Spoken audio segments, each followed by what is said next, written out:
दोस्तों साल 2025 में नीले ड्रम वाला मामला और हनीमून वाला मामला सुर्खियों में रहा।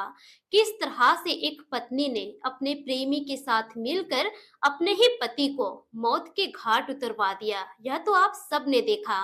लेकिन इस साल के अंत में दिसंबर के महीने में ही एक और ऐसा ही मामला सामने आया है, जिसे अगर आप सुनेंगे तो आपके भी पैरों तले जमीन खिसक जाएगी। आप भी सोचने पर मजबूर हो जाएंगे कि आखिर एक पत्नी ने अपने ही पति के साथ ऐसा कैसे कर दिया।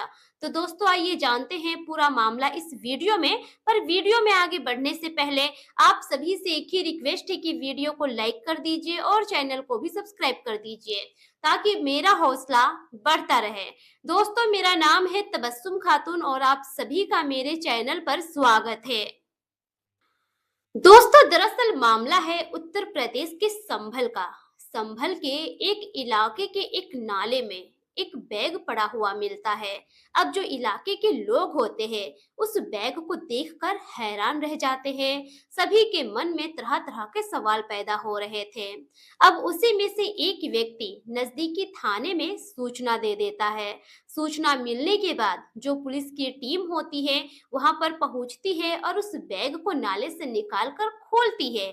जैसे ही उस बैग को खोला जाता है, उसे देखकर पुलिस के पैरों तले जमीन खिसक जाती है। स्थानीय जो लोग होते हैं वो लोग भी हैरान और परेशान हो जाते हैं, क्योंकि उस बैग में किसी इंसान का धड़ होता है। सिर्फ धड़ होता है, ना ही सर होता है और ना ही पैर होता है। अब पुलिस एकदम से हैरान रह जाती है।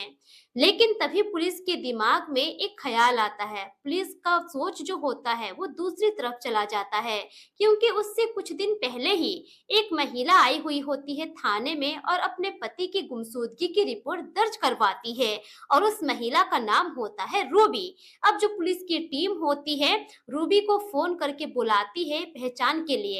पहचान दरअसल ऐसे भी हो सकता था क्योंकि उस धड़ में कपड़ा लगा हुआ होता है। जो व्यक्ति कपड़ा पहना हुआ था वो कपड़ा उसके धड़ में होता है।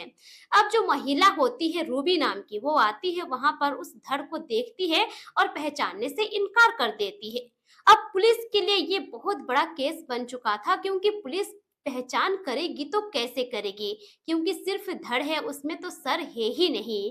और एक महिला जो थी अपने पति की गुमशुदगी की रिपोर्ट दर्ज करवाई थी, वो भी पहचानने से इनकार कर देती है। रूबी नाम की महिला उस धड़ को पहचानने से तो इनकार कर देती है, लेकिन स्थानीय जो लोग होते हैं, जब वो लोग वहां पर आते हैं और अच्छे से उस कपड़े को पहचानते हैं, तब वहां के लोग कहते हैं कि साहब ये कपड़ा किसी और का नहीं है, बल्कि ये जो महिला है रूबी, उसी के पति राहुल का कपड़ा है, हम इसे अच्छे से जानते हैं। अब जब पुलिस इतना सुनती है तो पुलिस के भी पैरों तले जमीन खिसक जाती है और पुलिस का शक भी कहीं ना कहीं रूबी के ऊपर ही चला जाता है। अब जो पुलिस की टीम होती है वो रूबी को थाने में बुलाती है। थाने में बुलाने के बाद उससे पूछताछ शुरू कर देती है, और उसके साथ ही साथ जो रूबी का मोबाइल होता है वो पुलिस अपने कब्जे में ले लेती है। अब जब पुलिस रूबी के मोबाइल का कॉल डिटेल्स निकलवाती है तो उसमें एक नंबर ऐसा सामने निकल कर आता है जिस नंबर से पिछले 3 महीने में लगभग 1100 से भी ज्यादा बार बातचीत हुई थी। अब जो पुलिस की टीम होती है जब उस नंबर के बारे में पता लगाती है, तब जाकर पता चलता है कि वो नंबर किसी गौरव नाम के लड़के का है। अब जो पुलिस की टीम होती है गौरव को खंगालना शुरू कर देती है कि आखिर वो है कहाँ। पुलिस की टीम गौरव को ढूंढ निकालती है और थाने लेकर आती है। थाने लेकर आने के बाद अब जब उन दोनों से पूछताछ किया जाता है, पूछताछ के दौरान दोनों अपना जुर्म कबूल कर लेते हैं और सारी सच्चाई तोते की तरह उगलने लगते हैं। जब पुलिस रूबी से पूछती है कि आखिर तुमने अपने पति के साथ ऐसा क्यों किया और उसके और भी बॉडी पार्ट जो थे वो तुमने कहाँ फेंके हैं, तब जाकर रूबी सारी कहानी बताती है। दरअसल वो बताती है कि आज से 6 महीने पहले ही उसकी मुलाकात होती है गौरव से। गौरव से जब उसकी मुलाकात होती है तो धीरे-धीरे करके दोनों की नज़दीकियाँ बढ़ती चली जाती है। अब उसके बाद वो लोग नैनीताल घूमने भी जाते हैं। नैनीताल में उन दोनों की अच्छी खासी दोस्ती हो जाती है और वहीं पर वो दोनों एक दूसरे के बेहद करीब आ जाते हैं। दोनों एक दूसरे से प्यार कर बैठते हैं और दोनों का प्यार इस तरह से परवान चढ़ता है कि दोनों एक दूसरे के साथ जीने मरने की कस्में भी खा लेते हैं।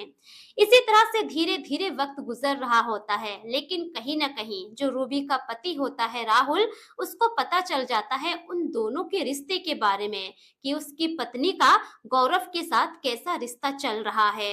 दरअसल जो गौरव होता है, गौरव और राहुल दोनों एक ही बिज़नेस किया करता था। राहुल का भी जूते का बिज़नेस था और गौरव का भी जूते का बिज़नेस था। जब भी वो जाता था दुकान पर, तब जो गौरव होता था, किसी न किसी बहाने वो रूबी के घर आता था। रूबी के घर में जो बच्चे थे, उन बच्चों को वो पैसे दे देता था और कहता था कि जाओ बाहर चले जाओ। उसके बाद गौरव रूबी के साथ उसके घर में घंटों-घंटों वक्त गुज़ारा करता था। लेकिन जब रूबी के पति को इस बारे में पता चलता है, तब वो इस चीज का विरोध करता है, अपनी पत्नी को मना करता है, पत्नी के साथ झगड़ा लड़ाई भी करता है। अब कहीं न कहीं जो रूबी होती है, उसे ऐसा महसूस होता है कि जो उसका पति है, उसके बीच का रोड़ा बन रहा है। तभी वो अपने प्रेमी के साथ मिलकर प्लानिंग बनाती है और प्लानिंग के तहत ही वो अपने पति को मारने की साजिश भी रचती है। अब इसी बीच रूबी मौका देखकर अपने प्रेमी गौरव के साथ मिलकर सबसे पहले अपने पति को मौत के घाट उतारती है। उसके बाद रूबी 100 रुपए की काली पन्नी 100 को ढकने के लिए खरीदती है। 1100 रुपए में वो 2 बैग भी खरीदती है। उसके बाद एक बैग में धड़ को काट कर रखती है और दूसरे बैग में सर, पैर और हाथ को रखती है और उस 100 को काटने के लिए वो 200 रुपए प्रतिदिन के हिसाब से किराए पर एक ग्राइंडर भी लाती है और उसी ग्राइंडर से अपने पति के 100 को वो काटती है। उसके बाद रूबी अपने प्रेमी गौरव के साथ मिलकर एक कार भी बुक करती है 1300 रुपये में। उसी कार में अपने पति के डेड बॉडी को रखकर वो अलग-अलग जगहों पर जाती है। एक बैग वो नाले में फेंकती है, वही एक बैग को लेकर वो गंगा किनारे चली जाती है और गंगा नदी में ही बहा देती है। उसके बाद दोनों अलग-अलग हो जाते हैं। अलग-अलग होकर इस तरह से दोनों रहने लगते हैं कि जैसे उन दोनों ने कुछ किया ही नहीं है। लेकिन जो ये लोग होते हैं, इस तरह के कांड को तो अंजाम दे देते हैं, लेकिन ये लोग ये क्यों नहीं समझते हैं कि कातिल कितना ही शातिर क्यों ना हो, एक ना एक दिन पकड़ में आ ही जाता है। उत्तर प्रदेश के मेरठ का ही मामला है। मुस्कान ने अपने प्रेमी साहिल के साथ मिलकर कितनी शातिर तरीके से अपने ही पति को मौत के घाट उतारा, लेकिन अंजाम क्या हुआ? पुलिस के हाथ दोनों लग गए और आज वो दोनों जेल के सलाखों के पीछे हैं। आखिर ये लोग समझते क्यों नहीं है? किसी भी कांड को अंजाम करने से पहले एक बार नहीं सोचते हैं कि इसका अंजाम क्या होगा। फिलहाल वो दोनों ही जेल के सलाखों के पीछे हैं, लेकिन वही जो रूबी है, उसको अपने किए हुए पर थोड़ा भी पछतावा नहीं है। वही जो उसका प्रेमी है गौरव, उसे अपने किए हुए पर पछतावा है और वो कोशिश कर रहा है कि किसी तरह वो जेल से बाहर निकले। लेकिन इतना बड़ा कांड करने के बाद कोई बाहर कैसे निकल सकता है? दोस्तों, इस पूरे मामले पर अब आप क्या सोचते हैं? आपकी क्या राय है? अपनी राय कमेंट सेक्शन में ज़रूर दीजिए और इस वीडियो को ज़्यादा से ज़्यादा शेयर कीजिए। मिलेंगे फिर एक नई वीडियो के साथ, तब तक के लिए शुक्रिया। जय हिंद।